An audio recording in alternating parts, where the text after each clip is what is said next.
Hey guys, it's welcome to the YouTube channel to the gentleman Joe Perry. We're in Chatteris. Stephen. To meet you, how are you doing? All right? Good, yeah. Practicing hard? No. Good. I'm going to break off.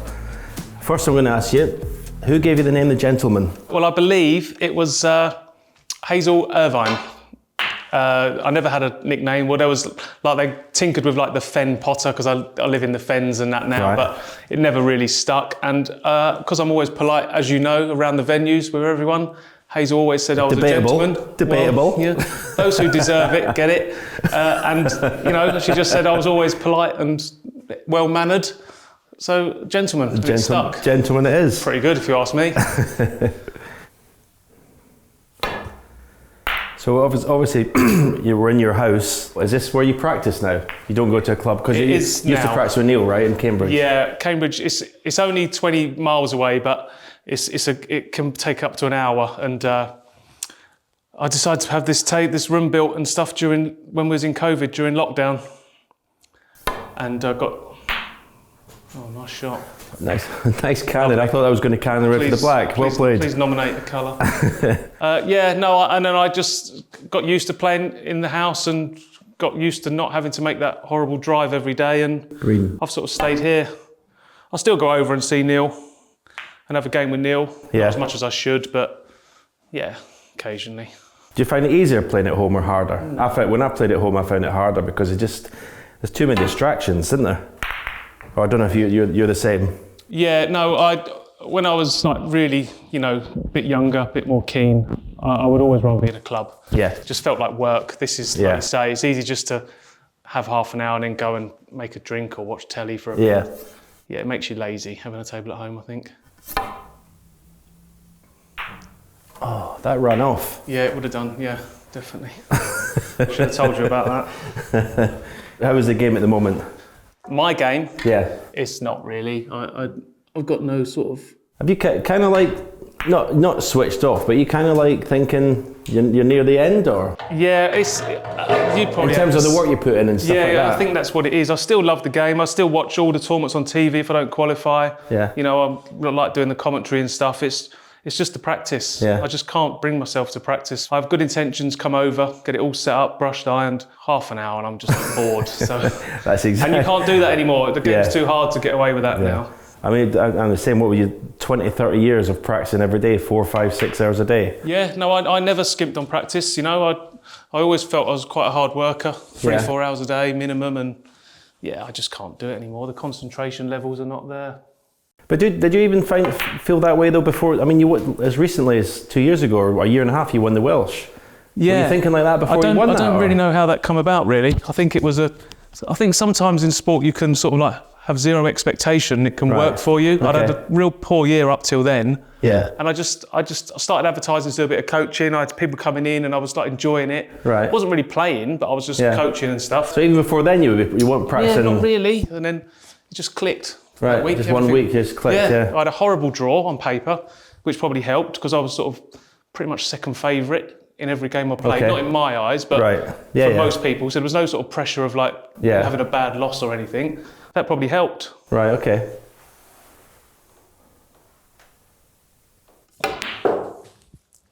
And you beat Judd in the final? Yeah, that was nice, yeah. So what's the feeling when you win it? When you obviously you'd never expect to win another tournament maybe, and all of a sudden you win, as you say, tough draw, beating one of the best players in the world in the final. What's the feeling afterwards? You just... When I won my first one in 2015, that was like a big monkey off my back. I'd finally won a big one. And then I wanted to do it again. I really did work hard then to try and repeat it. Yeah. But this time it was like, I can sort of like happily like relax. Right, nothing else happens for me. I'm sort of all right with that. Right, okay. You've obviously played and you've been right in amongst the sort of the best era in the game it's ever seen. So I mean, if I asked you if you think you've underachieved, would you say yes or no? I mean, you've been in the era of Higgins, Sullivan. Yeah, no, I don't. Yeah, maybe that's what my ability was meant to do, but I've tried my hardest. I've prepared as good as I could for everything. So it would have been nice to have won some more, but I don't think I've underachieved. I've just been up against it. I just haven't been good enough at the final end of tournaments. Right. Is there any like matches or you'd like to... Missing balls like that, probably one of the reasons. Well, yeah, unforgivable. That's what I would say, blacks off the spot. Is there any matches you'd like, oh, I wish I'd played that shot, or is there any shots that you remember? Yeah. I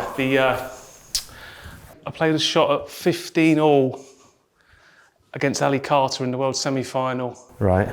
And it was a red along the back cushion, and in hindsight, you know, you would have cursed me if I'd... What was the scores at the time? 15 all, there was like nothing in it. I think I was sort of like... beginning of the frame? No, at the end, last red. Oh, okay. And I was so nervous. Right. But I weren't nervous as it was going to like, but I went all out to win. Like, you would have been happy about it, been all for the shot, but I probably should have just stunned him behind the black. I couldn't fail to win the frame, unless he got like lucky. Yeah. And that would have been 16-15 up, and that was a...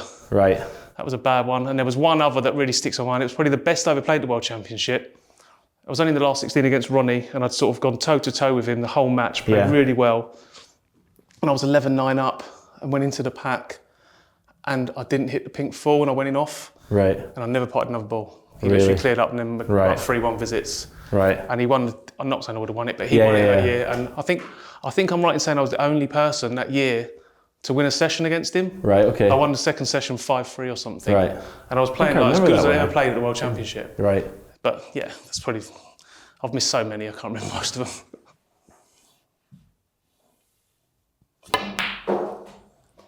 What age did you start playing? I hit my first ball on a full-size table when I was about 9. 9, right? Yeah, but only like, I think the first club I ever played in was Jeff Folds' club in Ely. Okay. I went to a Saturday morning boys' club. Did your dad play or anything? Yeah, but he's not very good. Same as my dad. He was terrible. He actually, my dad's 74. He actually made his highest break ever the other day, 49. Right. The other day. So like 9. In the 80s, like everyone just watched snooker. Yeah. So my dad was really into it, even though he wasn't very good. He was really into it. Yeah. And he just took me to the snooker club. We said I used to watch it on the telly as well. Like I was sort of fixated on it. Yeah. So he sort of take me down this year. I got on, and yeah, I just sort of played ever since. Loved it. Didn't really start playing regularly. So you didn't go the normal route, like a small table first? I had a little 6-foot table, at home, but it was literally on top of a toy box. You had to stand on a bed to play shots from that end. It wasn't the biggest flat we had in London. And it wasn't until I went to secondary school in London, then I used to I could bunk off school and get on the bus to go down to snooker club. That was when I started playing every day, about 12, 13. Yeah.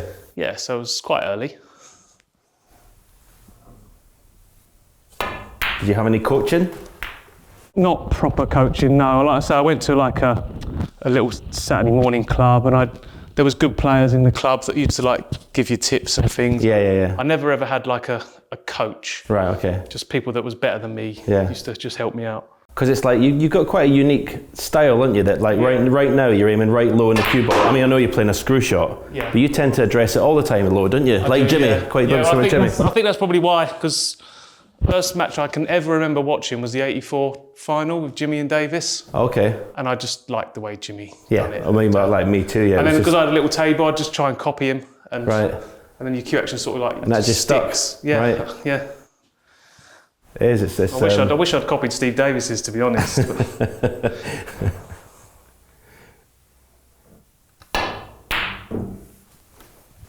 Good shot. I don't have a chance here.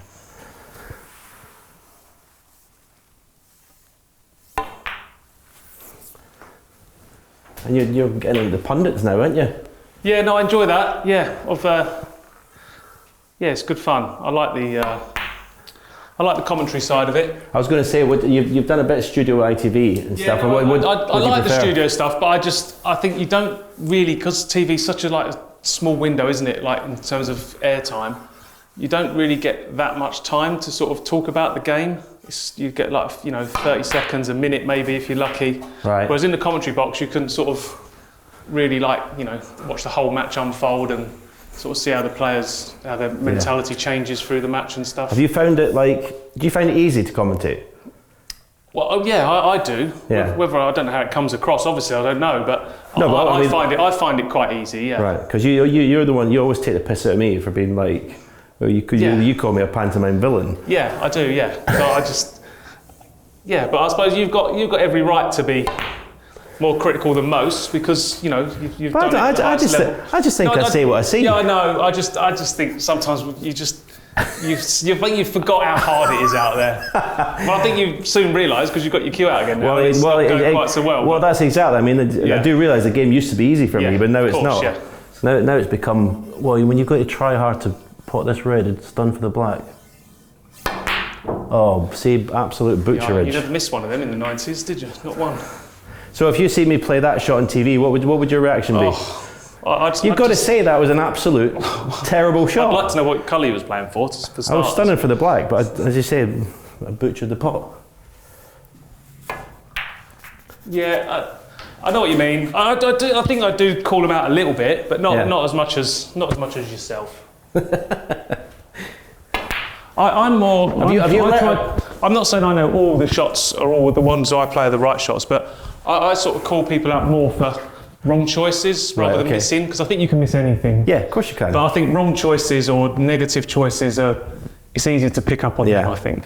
Would you say you've learned anything about the game from commentating, or do you think you? Because I must admit, I've learned not so much in breakball, but like a lot of sort of tactical shots, and some of the players are so clever. Yeah. And I thought I would never have seen that shot, and obviously through commentating, like say Williams, Selby, even yourself, tactical game. I've learned so much. I've always sort of thought I was all right in that department, but I think you do see a lot of things different from the commentary box. Yes. I think, and then also like watching the game, obviously I grew up playing in like the 80s, 90s.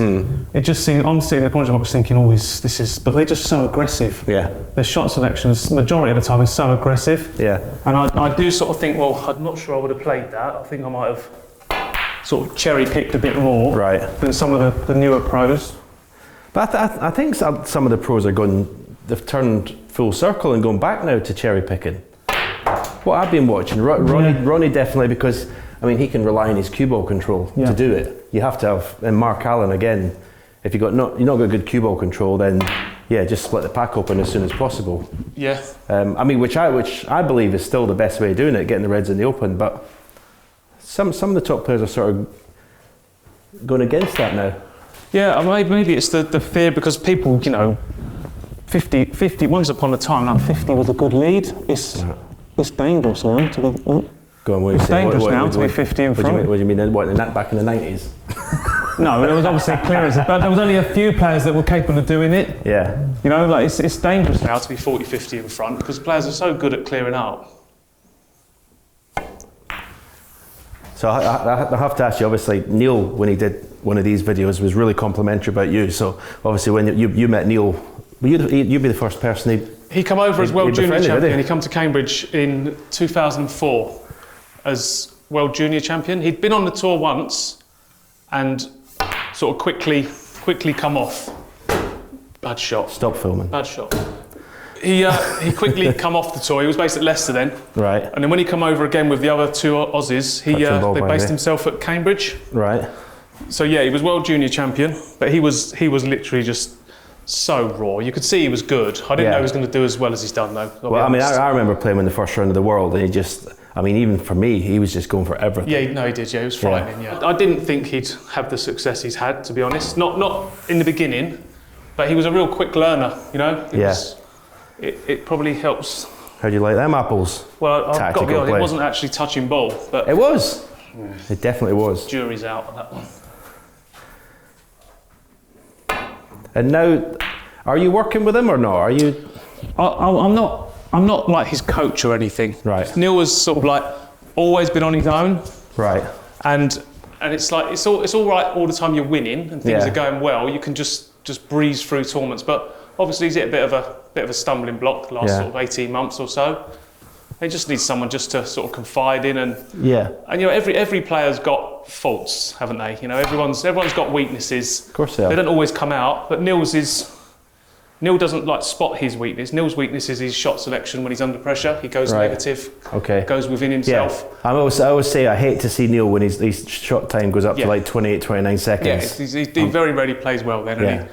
I don't think anyone does. You don't have to go for every long ball you see, but the ones that have got percentage value, when he starts refusing them, that's normally like a sign he's not feeling it and stuff. Yeah, well, I mean, when he's playing well, he'll say, and he'll even text me and says, look, he says, I'm just going to go for any pot I see. And then you'll see that, as you say, the next, he's not playing so well and he's getting dragged into a game that he basically doesn't want to play, really.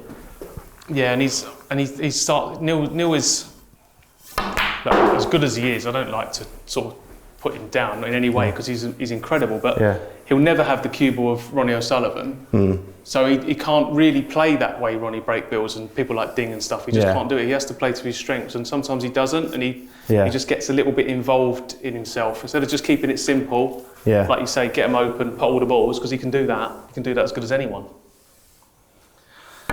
So yeah, we're gonna give it a go. Gonna have a little rest of the season, maybe next season, just to see if it helps him. And you said you were on about coaching. Well, like you were doing a bit of coaching. Just what is this beginners or other pros or? Oh, any sort of level really. I've had people in here that have never played before, which are quite hard work. Yeah. And then have others that have made lots of century breaks and stuff. A few ex-pros. Okay. There's only so much you can tell someone about the game. Basically, there's no cheating way to get good at snooker, is there? You just got to practice. Well, yeah. And sort of try and play people that can help you a little bit and practice the right things. Look, I've gone granite at my old age. Look at this. Look at this. Look at this. Thing is that wouldn't make one of the shots of the championship, would it? You don't like doing that, do you? No, not safety shots, no. No, not allowed.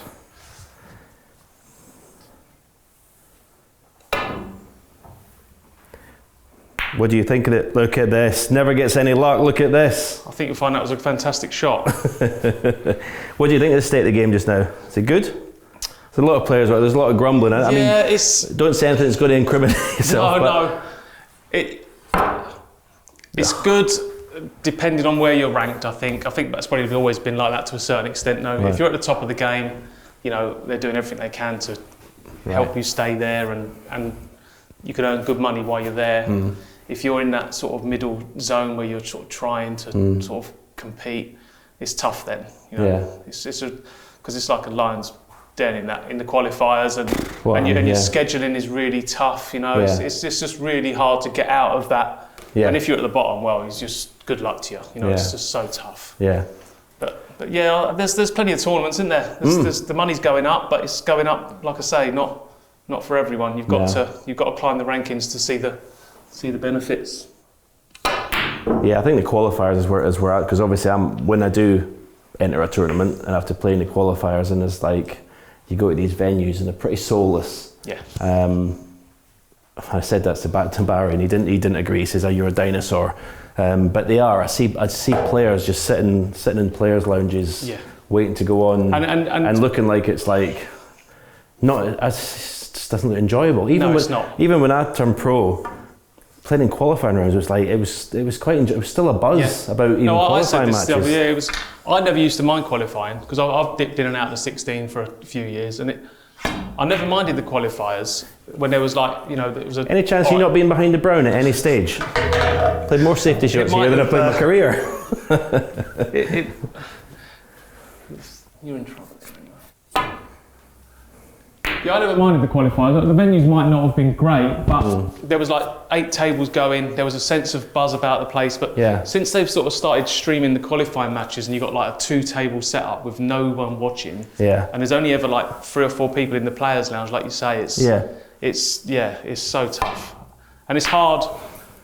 For someone like myself, I just cannot.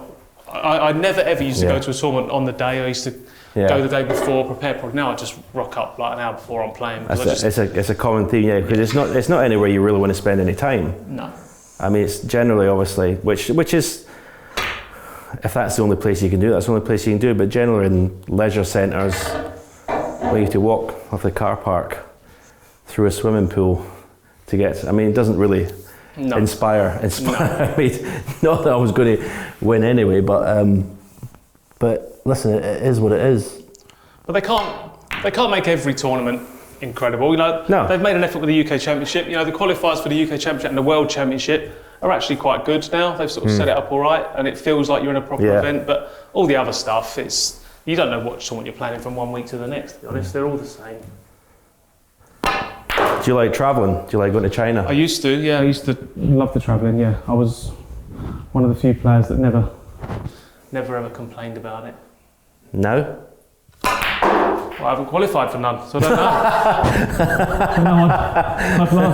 I'd love to go back there, yeah. Yeah, I've set lower targets these days. My next target is to qualify for China again. Get another visa in my passport. Right.